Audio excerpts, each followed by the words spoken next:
የተከበሩ የኢፌድሪ ጠቅላይ ሚኒስትር አብይ አህመድ፣ የተከበራችሁ ከፍተኛ የኢፌድሪ የመንግስት ኃላፊዎች፣ የተከበሩ አቶ ጌታቸው ረዳ፣ የተከበራችሁ የዲፕሎማቲክ ኮሚኒቲ አባላት፣ እንግዲህ በዛሬው ዕለት ታሪክ እዚህ አድርሶን ትግራይ ጦርነቱ አልፎ ከዛ ሁለት ዓመት የሽግግር ጊዜ ቆየን። በዚህ የሁለት ዓመት የሽግግር ጊዜ ጌታቸው ፕሬዝዳንት፣ ምክትል ጀነራል ጻድቃን ምክትል ሆነን ካቢኔያችንን ይዘን ብዙ ጥሩ ስራዎች ሰርተናል።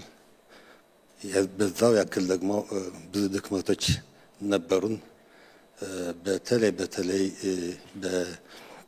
በተለያዩ ጉዳዮች በዋናነትም ከፕሪቶሪያ ስምምነት መተግበር ጋር ብዙ ድክመት እንደነበረን ይታወቃል። ሁሉም የተሰሩት የነበሩት ድክመቶችም ሁሉም የነበሩት ጥንካሬዎችም የጋራችን ናቸው። እንግዲህ በዚህ ባለፉት ጊዜያት አንዱ ሲነሳ፣ አንዱ ሲጣል፣ አንዱ ሲወቀስ፣ አንዱ ሲወቅስ የኖርንበት ሁኔታ አለ። በተጨባጭ ግን የችግሩም የጥንካሬውም ባለቤቶች ነን እና አሁን እዚህ ደርሰን ጊዜያዊ አስተዳደሩ አሁን ያለበት ሁኔታ የግድ መስተካከል ስላለበት እዚህ ደርሰናል። እዚህ ደርሰን ያው ጊዜያዊ አስተዳደሩ መቀጠል ስላለበት ለቀጣዩ አንድ ዓመት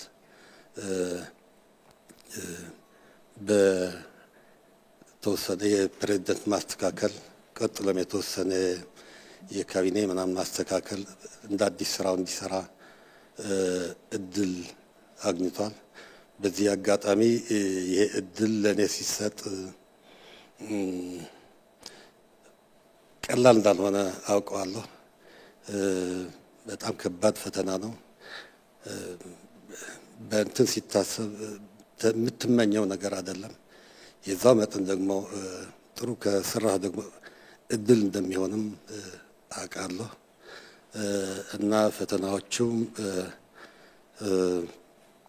ምን እንደሆኑ እገምታቸዋለሁ፣ አውቃቸዋለሁ፣ ኖሬባቸዋለሁ። ግን የቀረው አንድ ዓመት ቢሆን ባለፈው ያልሰራናቸው ስራዎች አሉ፣ በጣም ብዙ ናቸው። ቀጣይ መስራት ያለብን ስራዎች አሉ። ከፕሪቶሪያ ስምምነት ብቻ የተያዘ ሳይሆን በራሳችን በውስጣችን ባለፉት ሁለት ዓመታት የተፈጠሩ ከፍተኛ የጸጥታ፣ የፖለቲካ እና ኢኮኖሚ ቀውሶች አሉ። እነዛም የሚፈጥሩት የስራ አጠቃላይ ሲታይ ሁሉም ተደማምሮ ሲታይ ቀላል አይደለምና እነዚህ ላይ ለውጥ ለማምጣት ማዕከል የሚሆን ስልጣን አጥታ የነበረችውን ትግራይ አሁን ማዕከሉን በማጠናከር መሰራት ያለባቸው እንደሆኑ እና ዋናው ቀጣይ ስራም ሰላምን ይዞ ሰላምን አረጋግጦ የህዝቡ ጥያቄን መፍታት፣ ፕሪቶሪያ ስምምነትን ሙሉ በሙሉ እንዲተገበር ማድረግና በዛ መጠን አሁን ያለውን ውጥረት እንትን ሆኖ ተረግቦ ሁሉም ያለው የፖለቲካ አካሄዳችን ለውጥ የምናደርግበት የወጣቱ የለውጥ ፍላጎትም ምናሳካበት ቢያንስ ትንሽ መልክ ምናስይዝበት አይነት ሁኔታ ይፈጠራል የሚል ግምት አለኝ። ለዚህ ስራ ዋናው የትግራይ ህዝብ ድጋፍ እጅግ አስፈላጊ ሆኖ የፌዴራል መንግስት ድጋፍም እንደማይለኝ ሙሉ እምነት አለኝ። በተመሳሳይ መጠን የዓለም አቀፍ የዲፕሎማቲክ ማህበረሰብ ድጋፍም እንደማይለየን ተስፋ አደርጋለሁ።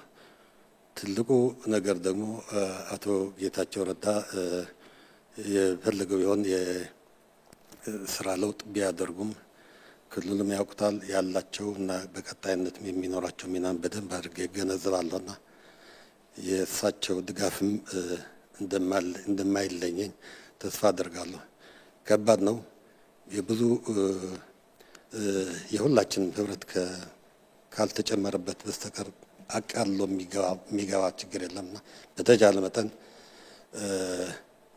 ላለመውደቅ እንግዲህ ብቻ ስትሆን ትወድቃ መውደቅ ትችላለህ። ግን በደንብ ከተደጋገፍክ ጥሩ መራመድ ይችላልና ድጋፉ አይለይም የሚል እምነት አለኝ። አመሰግናለሁ።